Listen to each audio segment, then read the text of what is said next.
सावधान, मां लक्ष्मी ने स्वयं कहा है, अगर घर की ये 5 चीज किसी को दे दी जाए तो धन संपत्ति ही नहीं, सुख शांति भी सदा के लिए छिन जाएगी। क्या आप जानते हैं, आपके घर की 5 साधारण चीजें ही आपकी किस्मत तय करती हैं।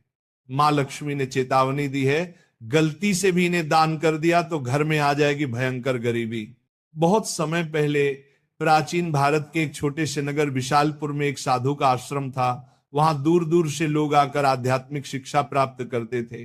नगरवासी साधु को आचार्य देव कहते थे, क्योंकि वे केवल भिक्षा लेकर जीवन व्यतीत नहीं करते थे, बल्कि लोगों को सही जीवन जीने की राह भी दिखाते थे। विशालपुर नगर समृद्ध था, लोगों के घर धन धान्य गहनों और रत्नों से भरे रहते थे। नगरवासी मानते थे कि ये सब माता लक्ष्मी की कृपा से ही है। नगर के बीचों बीच माता लक्ष्मी का एक भव्य मंदिर था। रोज शाम को वहां दीपक जलाए जाते, घंटियों की ध्वनि गूंजती और पूरा वातावरण श्री ह्रीं श्री महालक्ष्मी नमः के मंत्रों से पवित्र हो जाता। लेकिन एक परिवार ऐसा भी था जो नगर में सबसे समृद्ध होने के बावजूद धीरे धीरे कंगाल होने की ओर बढ़ रहा था। यह परिवार था वसुदेव जी का। वसुदेव जी नगर के सबसे बड़े व्यापारी थे।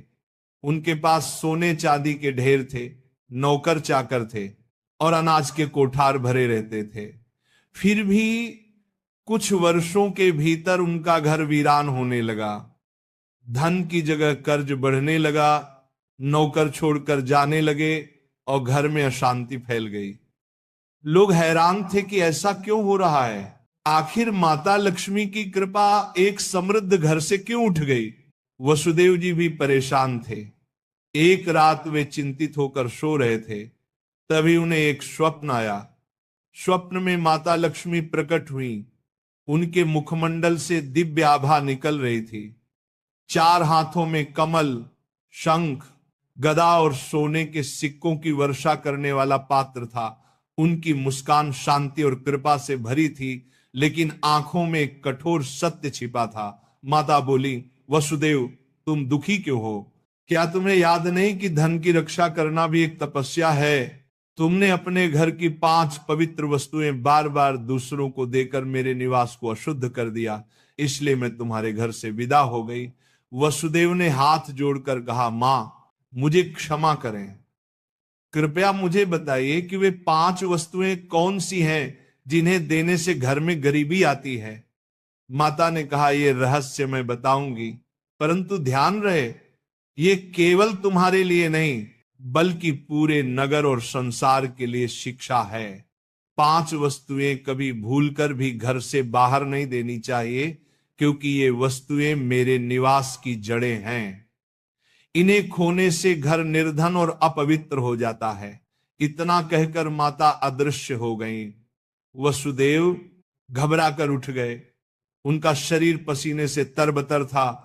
अगले दिन वे भागते हुए आचार्य देव के आश्रम पहुंचे और सारी घटना सुनाई। आचार्य देव ने शांत होकर कहा, वसुदेव ये कोई साधारण सपना नहीं है, ये स्वयं लक्ष्मी का आदेश है।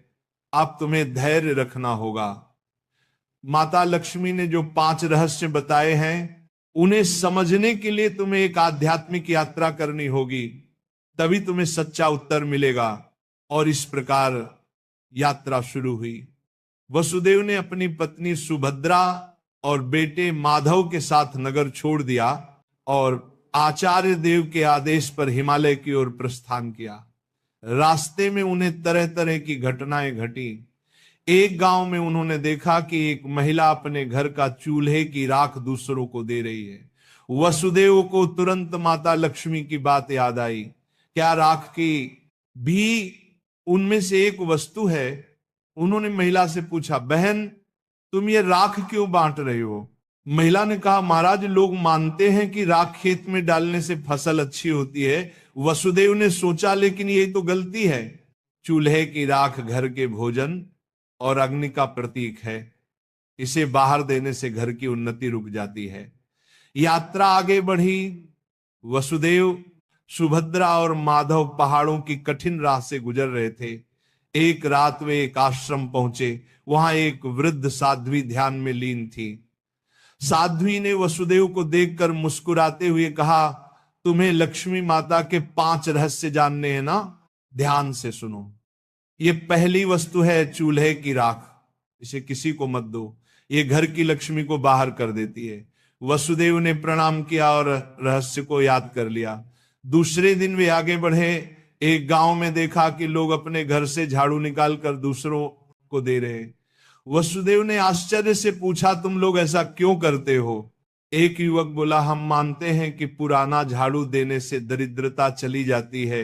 लेकिन तभी आकाश में गड़गड़ाहट हुई, जैसे स्वयं माता लक्ष्मी बोल रही हो, मूर्खों, झाड़ू लक्ष्मी का निवास है। ये घर की स्वच्छता और समृद्धि का प्रतीक है। इसे बाहर देने से लक्ष्मी घर से चली जाती है। वसुदेव को दूसरी वस्तु का भी रहस्य मिल गया, झाड़ू। तीसरा रहस्य उन्हें एक कुटिया में मिला। वहां एक वृद्ध साधक बैठे थे। उनके सामने दीपक जल रहा था। साधक ने कहा, बेटा, घर का जलता हुआ दीपक या उससे जली हुई लौ कभी किसी को मत दो। ये घर की ज्योति और आयु का प्रतीक है। इसे देने से सुख शांति चली जाती है। वसुदेव ने तीसरी वस्तु भी जान ली। आगे चलते चलते वे एक गांव पहुंचे। वहां एक परिवार ने अपने घर का नमक पड़ोसियों को उधार दिया। उसी रात उस परिवार के यहां कलह मच गई। साध्वी ने समझाया, नमक रिश्तों की मिठास और स्थिरता का प्रतीक है। घर का नमक देना लक्ष्मी को अपमानित करना है। अब वसुदेव को चौथी वस्तु भी मिल गई, नमक। अंततः हिमालय के पास एक गुफा में तप करते एक योगी ने अंतिम रहस्य बताया। योगी बोले, वसुदेव, 5वीं वस्तु है कपड़े का कोना या पल्लू। महिलाएं अक्सर पुराने कपड़े का पल्लू काट कर दे देती हैं, लेकिन यही स्त्री की लक्ष्मी और घर की मर्यादा का प्रतीक है। इसे देना घर के भाग्य को काटना है। अब 5 वस्तुएं स्पष्ट थी। पहला, चूल्हे की राख। दूसरा, झाड़ू। तीसरा, जलता दीपक। चौथा, नमक। 5वां, कपड़े का कोना। वसुदेव ने कृतज्ञ होकर योगी को प्रणाम किया। अब 5 रहस्यों को जानकर वसुदेव अपनी पत्नी सुभद्रा और पुत्र माधव के साथ नगर की ओर लौटने लगे। रास्ते भर वे मन ही मन माता लक्ष्मी के उपदेशों को दोहराते रहे। नगर पहुंचते ही उन्होंने सबसे पहले आचार्य देव के चरणों में प्रणाम किया और पूरी यात्रा का वर्णन किया। आचार्य देव ने मुस्कुराकर कहा, वसुदेव, तुम्हें अब सच्चा ज्ञान मिल गया है। इन रहस्यों को केवल अपने तक सीमित मत रखना, बल्कि नगरवासियों को भी बताओ, ताकि वे भी लक्ष्मी के अपमान से बच सके।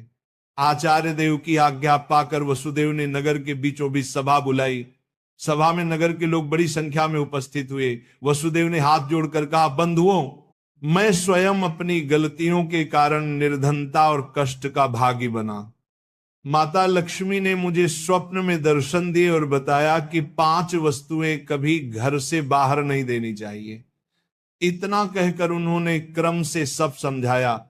पहली वस्तु है चूल्हे की राख, दूसरी झाड़ू, तीसरी जलता दीपक, चौथी नमक और 5वीं कपड़े का कोना।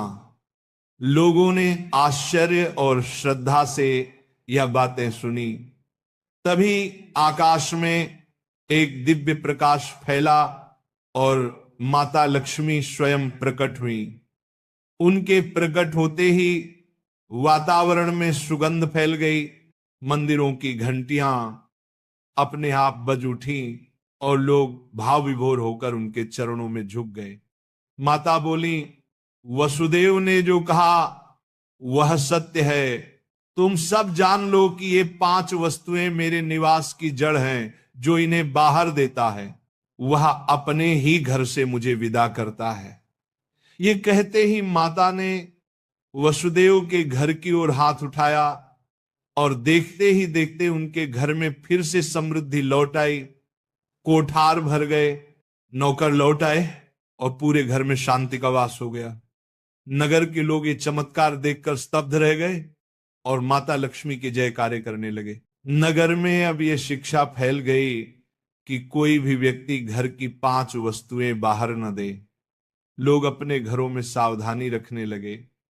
पहले जो लोग अंधविश्वास में पड़कर झाड़ू, राख, नमक या दीपक दूसरों को दे देते थे, उन्होंने ये सब बंद कर दिया।